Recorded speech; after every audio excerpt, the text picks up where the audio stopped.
పెట్టగాజాలునే.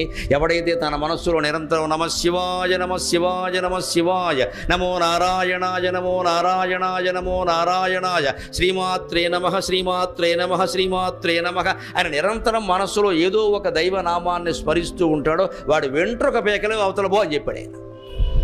అది మనం చేయడానికి బద్ధకమై ఓ కేజీ నువ్వులు దానం చేసేసి మన కోడిపందాలు మనం ఆడుకుంటాం ఇక్కడ మన పేకాట. కారణం అది మన బద్ధకం అండి. మన కోడిపందాలు ఆడతాం, పేకాట ఆడతాం, సమస్తం ఆడతాం, భగవన్ నామస్మరణ చెయ్యం. ఒకవేళ చెయ్యికి తప్పదంటే ఓ బ్రాహ్మణ్ణి పిలిచి నువ్వు చెయ్యి, మా బదులు నీకు 100 రూపాయలు ఇస్తామంటాం. మంచిపోయి ఇప్పుడు వాడికి 100 వచ్చాయి, మిగిలిన మనకు 100 కూడా పోయింది, ఏమి రాలేదు.